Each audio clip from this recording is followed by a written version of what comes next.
Hola, soy Pilar Guillén, profesora de Máster D. Os doy la bienvenida a la segunda clase del intensivo de dactiloscopia. En la primera estuvimos viendo los aspectos generales, conocimos qué eran los deltas, los núcleos, los sistemas, las limitantes marginal, nuclear, basilar, etc. Y hoy vamos a aprender a formular y a subformular. ¿Para qué nos va a servir esto? Pues para saber identificar a una persona. Vamos allá. El sistema dactiloscópico español es el que vamos a seguir para llevar a cabo nuestra formulación y subformulación de los dactilogramas. Si recordáis, en la primera clase estuvimos hablando de que clasificábamos los dedos según tuviesen deltas o no tuviesen deltas, ¿de acuerdo? Según el núcleo de nuestros dactilogramas vamos a tener 4 tipos: adeltos, dextrodeltos, sinistrodeltos y bideltos. Los adeltos son aquellos dactilogramas que carecen de delta. Los dextrodeltos son los que tienen un delta situado a la derecha del observador, siempre respecto del núcleo. Los sinistrodeltos, un delta a la izquierda del observador, es decir, el núcleo se quedaría al otro lado. Y los bideltos cuando tienen 2 o más deltas. Os quiero hacer una puntualización, y es que cuando vayamos a hacer la formulación vamos a tomar las huellas impresas. En este caso estarán invertidas o volteadas respecto de nuestras huellas naturales, es decir, esta será la huella natural, acordaros que también lo vimos en la primera clase, dejaremos la impresión y la veremos al revés respecto de su forma normal, ¿vale?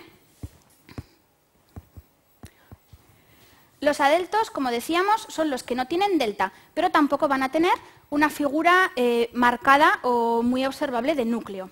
Los hay de 2 tipos, pueden ser puros o pseudodeltos o piniformes. Vamos a verlos. Esto es un adelto. Si os dais cuenta, no tenemos delta y tampoco tenemos una figura de núcleo de crestas, ¿vale? Como las que veíamos en los anteriores, en forma de asa, en forma redondita, ¿de acuerdo? Este sería un adelto puro, pero también podemos tener un pseudodelta o delta piniforme.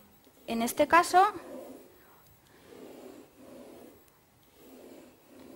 las crestas irían así hacia arriba, con forma de pino o de tienda de campaña.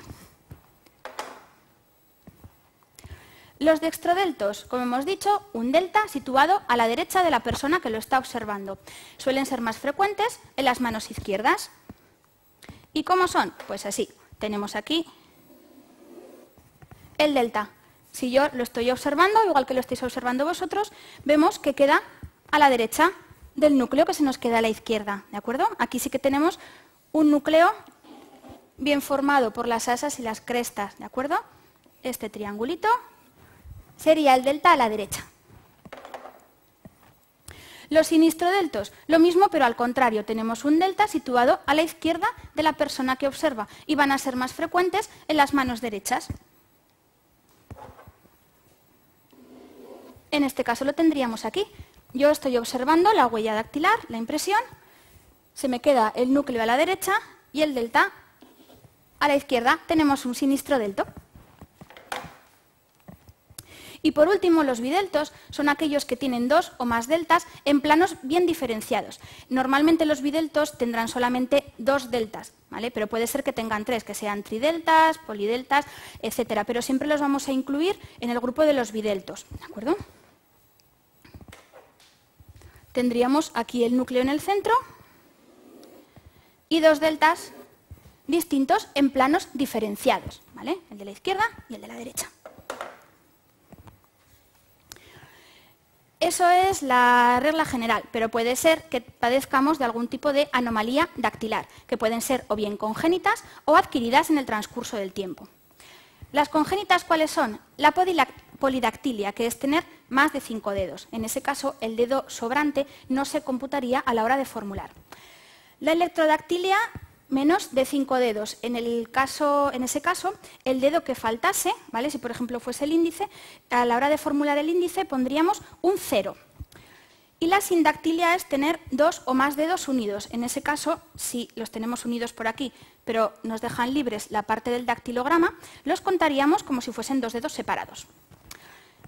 Anomalías adquiridas. Tenemos la anquilosis, que es el agarrotamiento o los dedos sin movimiento, ¿vale? Intentaríamos ayudar a la persona para poder captar su impresión dactilar.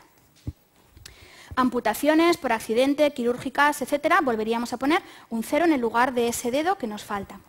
Cicatrices, que son señales provocadas por lesiones, por ejemplo, podríamos poner en caso de ilegibilidad una X. O desgastes por manipulación profesional, ¿de acuerdo? Pues esto pueden ser las excepciones a los tipos délticos normales que hemos visto al principio. Y entramos con la formulación. Antes de nada, vamos a recordar que los pulgares y el resto de dedos se formulaban de forma distinta. Los pulgares siempre con letras mayúsculas y el resto de dedos con números. Los adeltos con una A para los pulgares y con un 1 para el resto de dedos. Los dextrodeltos con una D para el pulgar y para el resto con un 2. Los sinistrodeltos con una S para el pulgar y con un 3 para el resto de dedos. Y los bideltos con una V de verticilo, ¿de acuerdo?, para el pulgar y con un 4 para el resto de dedos. Vale, pues teniendo esto claro, veremos que vamos a representar los dactilogramas de los 10 dedos de las manos de forma impresa. Puede ser que tengamos dactilogramas ambiguos o de transición que se llaman. Estos son los que nosotros, por ejemplo, pensamos que estamos ante un adelto, pero también algo nos hace pensar que sí que hay un delta y que puede ser un sinistrodelto.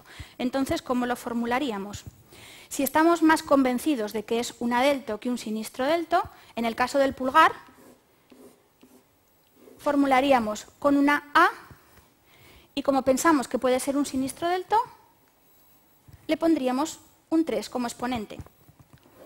Si fuese el dedo auricular el que pensamos que es un adelto, pero también puede ser un sinistrodelto, pondríamos el 3, porque ya sabéis que el resto de dedos se formulan con números.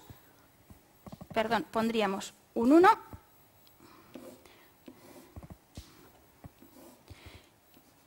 y el 3 arriba, ¿de acuerdo?